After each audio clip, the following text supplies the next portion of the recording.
вопросов народа Туркменистана президенту Туркменистана Сердару Бердымухамедову. За последние 33 года диктатуры в Туркменистане, начиная с 1991 года, власть страны ни разу не отчиталась перед своим народом. Хотя обязана. С момента обретения независимости Туркменистаном и до настоящего времени страной управляли два президента – Сапармурат Ниязов и Гурбангулы Бердымухамедов, которые установили жесткий авторитарный режим. Во время правления третьего президента Туркменистана, сына Гурбангулы Бердымухамедова, Сердара Бердымухамедова, в условиях тотального контроля и подавления любых форм инакомыслия в стране продолжает процветать коррупция и воровство бюджетных средств.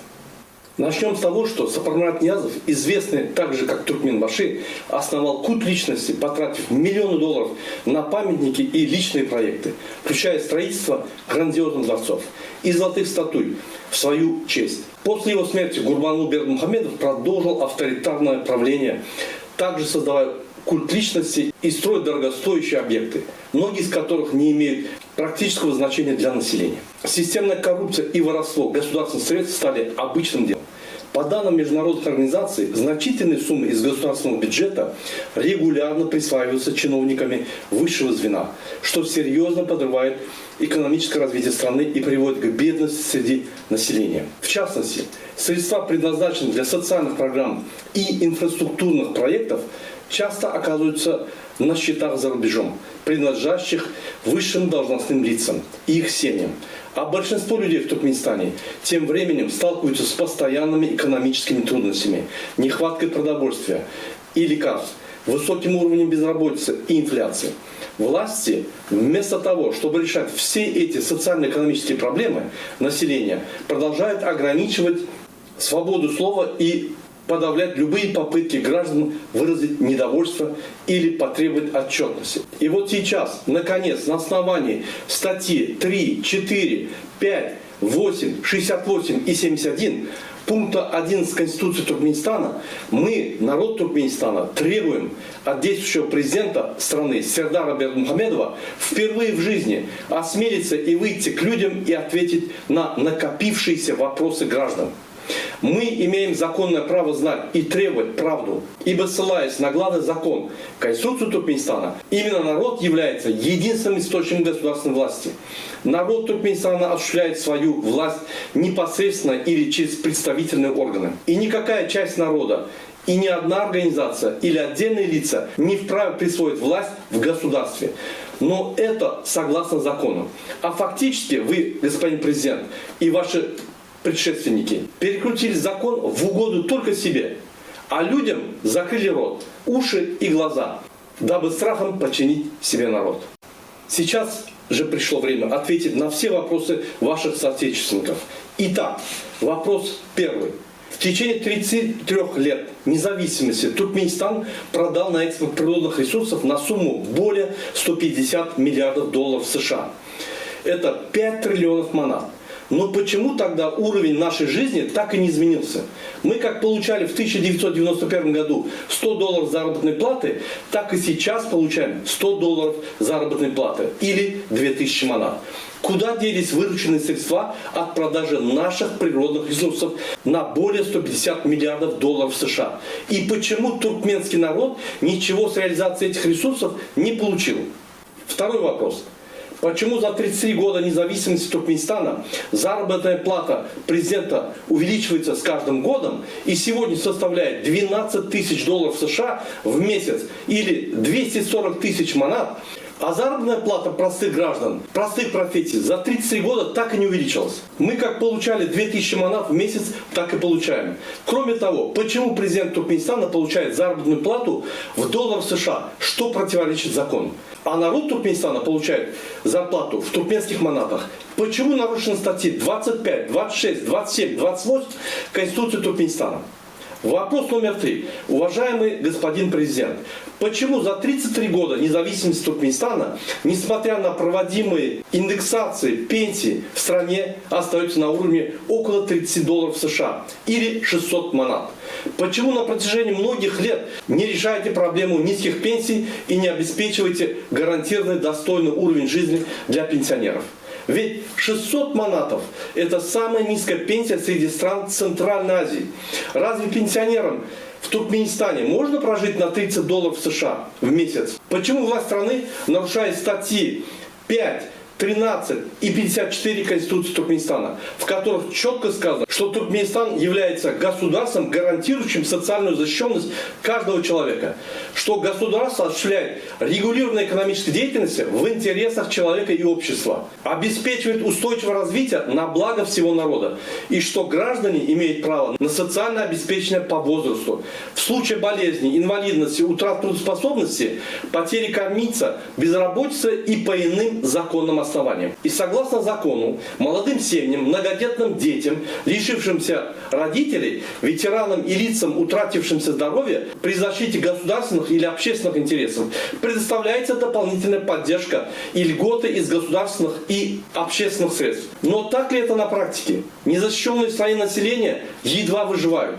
Кроме того, власть регулярно нарушает статью закона Туркменистана об утверждении и введении в действие Кодекса Туркменистана о социальной защите населения, в которой четко сказано, что государство по пенсионному обеспечению гарантирует индексацию размеров выплачиваемых пенсий, назначенных по распределительной и условно-накопительной пенсионной системе.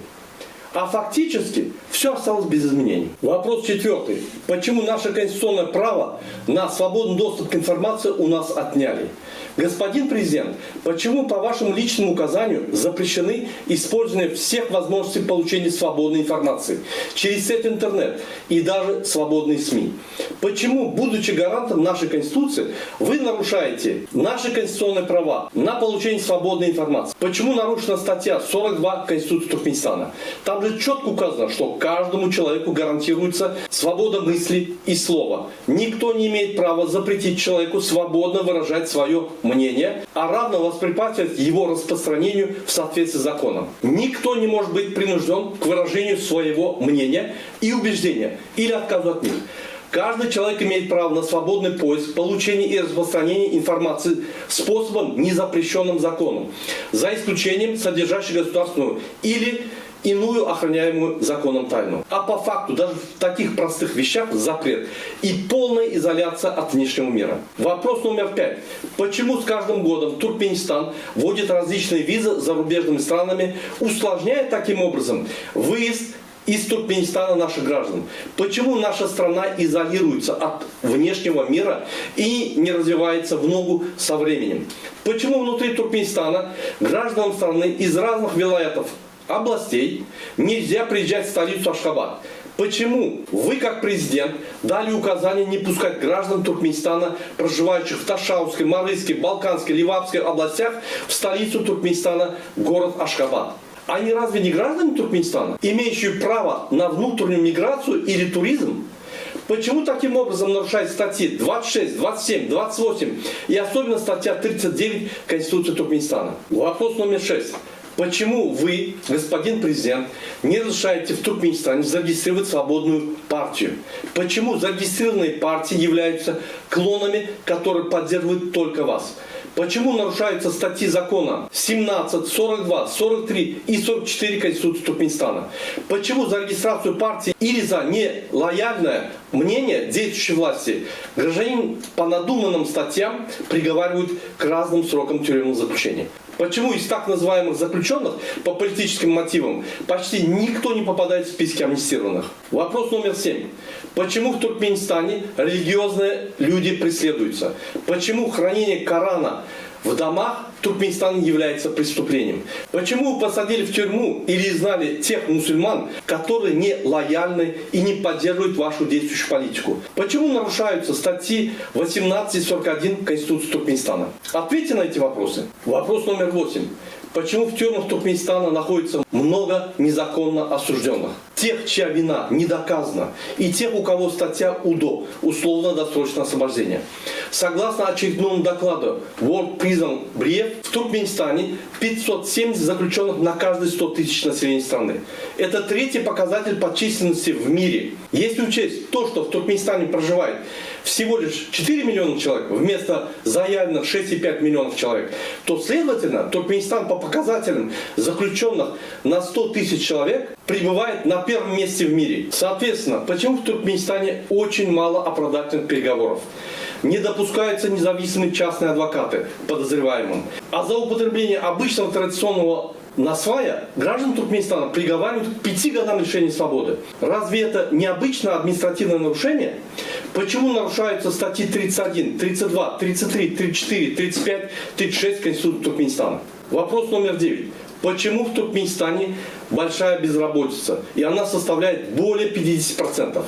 В Туркменистане не создаются новые рабочие места. И эту страну вынужденно покидают высококвалифицированные специалисты с целью поиска работы в других странах.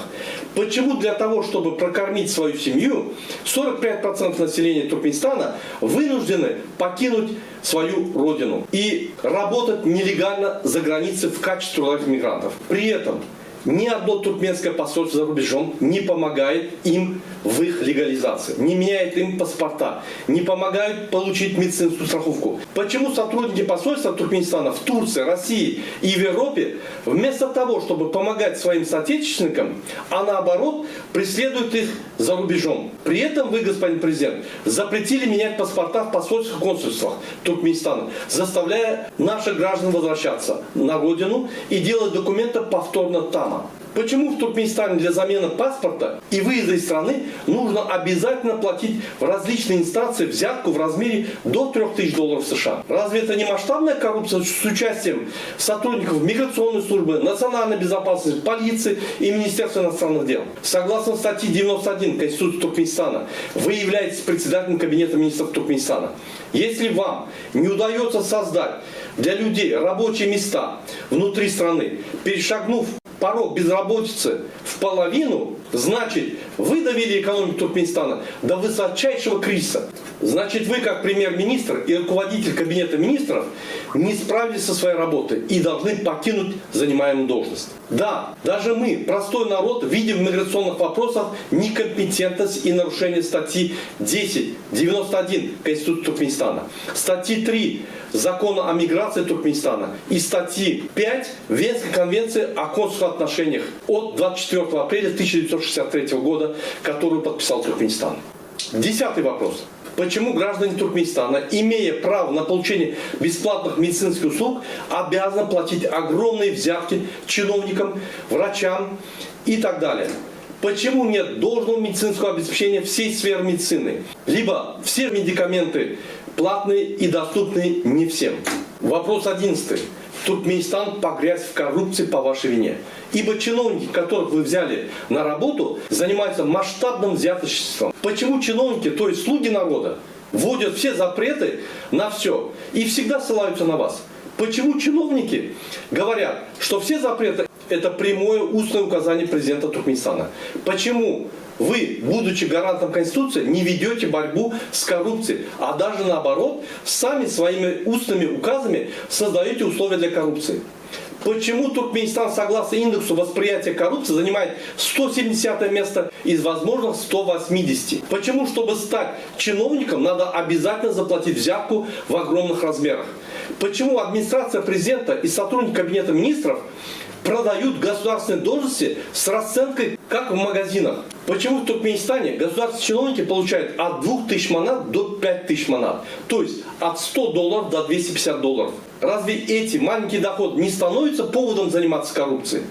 Если вы не будете бороться с коррупцией, то, естественно, и ваши чиновники с низкими заработными платами не будут вести борьбу против этого.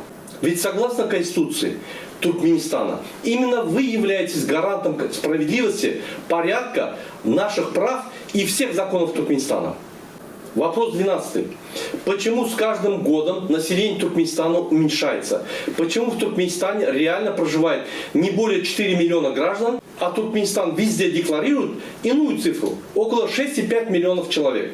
Где же эти 2,5 миллиона человек? Покажите их нам. Почему реальные статистические данные о социально-экономическом состоянии страны не обнародуются? Почему все макро- и микроэкономические показатели Туркменистан скрывает? Почему в предоставленные Туркменистаном статистические данные многие международные организации не верят и вообще перестали этими данными пользоваться? Сколько можно обманывать весь мир? И когда уже прекратится ложь о реальной ситуации в Туркменистане? Вопрос 13. Почему с момента образования в 1991 году государства Туркменистан в стране нет свободной конвертации туркменского маната? Почему Туркменистан за 33 года своей независимости не смог укрепить свою национальную валюту? Основным местом для обмена туркменского маната на доллары является черный рынок с разницей в более 570%. То есть официальный курс доллара составляет за 1 доллар дается 3,5 маната, а на черном рынке курс обмена составляет 1 доллар 20 манат. Почему за 33 года независимости Туркменистана национальная валюта туркменский манат свободно не конвертируется? Вопрос 14. Господин президент, за что вас, ваш папа, национальный лидер Туркменистана Гурбангулы Бердымухамедов наградил медалью Героя Туркменистана? За 2 года своего президентства какой именно героический поступок вы совершили? Объясните нам. На самом деле, за 2 года своего президентства вы привели нашу страну в глубочайший политический, экономический и социальный кризис. За последние 33 года Туркменистан полностью потерял свой авторитет на международной арене. Туркменистан ассоциируется как страна с самым жестоким авторитарным режимом. И вы за 2 года не подняли авторитет Туркменистана, а наоборот еще больше его снизили. Разве это не провалы во внешней и внутренней политике, которую вы ведете? Во внешней политике нашу страну, которая находится под вашим управлением, ассоциируется как страна с огромной коррупцией и авторитарным режимом правления. Разве это не провалы во внешней политике? 15 вопрос. Почему в Туркменистане не работает адвокатская система юридической помощи гражданам для защиты их прав и свобод? Почему предоставляемые государством адвокаты не защищают подозреваемого, а наоборот предлагают ему признать свою вину? Почему устоявшаяся в Туркменистане адвокатская система не содействует обеспечению и укреплению законности в обществе, а наоборот вынуждена закрывать глаза на незаконность принятия решений и на несправедливость судей? Когда наконец-то заработает закон Туркменистана об адвокатуре и адвокатской деятельности? Когда, согласно этому закону, у адвокатов появится право защищать в суде законность и справедливость? Почему гражданским и общественным активистам не допускают независимых частных адвокатов? Почему в Туркменистане адвокаты не могут свободно и независимо от государства практиковать свою деятельность? Почему на адвокатов оказывается унизительное давление со стороны правоохранительных органов? Когда наконец-то адвокаты в Туркменистане получат от государства статус и защиту? Разве без статуса и гарантии государственной безопасности можно быть независимым адвокатом? Почему нарушаются статьи 4, 9 и 14 Закона об адвокатуре и адвокатской деятельности в Туркменистане? Почему нарушается Конституция Туркменистана? Вопрос 16. Почему, обладая достаточными энергетическими ресурсами, Туркменистан не развивается, не создают рабочие места и не строятся заводы, а наоборот страна превращается в сырьевую базу для многих стран, у которых экономика развивается? Почему Туркменистан превратился в бензоколонку по продаже нефти и газа? Почему Туркменистан не экспортирует готовую продукцию, а продает сырье? Почему страна распродает природные ресурсы вместо глубокой ее переработки? Разве это не показатель полного провала вашей программы социально-экономического развития Туркменистана? Вопрос 17. Почему в Туркменистане не созданы условия для проживания граждан в вилаятах, то есть в областях, в этрапах, то есть в районах? Почему в вилаятах и этрапах состояние дорог и коммуникация в ужасном состоянии? Почему дороги, мосты, каналы, реки, пассивные озера вот уже 33 года не ремонтируются и не чистятся? Как вы знаете, господин президент, в Туркменистане 60% граждан проживают в сельской местности. Почему вы не инвестируете средства в сельскую местность? Почему в сельской местности не строятся ни поликлиники, ни больницы, ни детские сады, ни школы, ни дома культуры, не ремонтируются дороги, мосты, не очищаются каналы, не проводится в дома газ, действующие электрокоммуникации постоянно выходят из строя? Почему ваш отец, так называемый национальный лидер Аркадах, Гурбангулы Бердымухамедов, без спроса у народа строит свой персональный город Аркадах? на строительство которого уже потрачено более 5 миллиардов долларов США бюджетных средств. Вопрос 18. Как вы знаете, больше 1,5 миллиона граждан Туркменистана вынуждены работать трудовыми мигрантами за рубежом. Почему посольства и дипломатические консульства, находящиеся за границей, не помогают попавшим в беду нашим гражданам, а наоборот, они их преследуют? Некоторые граждане за рубежом попадают в аварию или в несчастный случай, или же умирают от болезней. Почему вы запрещаете гражданам для захоронения умерших тел своих родственников ввозить в Туркменистан? Вопрос 19. Почему в Туркменистане существует массовая коррупция в сфере образования? Например, чтобы поступить в высшее учебное заведение, требуется взятка в размере от 50 до 150 тысяч долларов США в зависимости от учебного заведения. Почему обычный талантливый человек с хорошими знаниями не может свободно поступить в высшее учебное заведение? Почему учителя и профессора получают заработную плату в размере от 100 до 150 долларов США по курсу в манатах? Разве на эти средства возможно достойно прожить? Господин президент, представляете ли вы себе то, что государство, не оплачивая по достоинству труд учителям и профессорам, вынуждает их брать взятки, после чего общий уровень образования учеников и студентов падает? Почему нарушается статья 55 Конституции Туркменистана? Почему гражданин Туркменистана, получивший образование за рубежом, например, в России или в Турции, для подтверждения своего диплома обязан платить взятку сотрудникам Министерства образования в размере до 10 тысяч долларов США? Почему об этом все знают и никто с этим не борется? 20 вопрос. Почему в Туркменистане, согласно статье 96 Конституции Туркменистана, судебная власть не принадлежит судам и нет независимых судей? Почему в суде Туркменистана невозможно добиться справедливого суда? Почему в Туркменистане не работает судебная система на благо людей, а работает на благо только президента?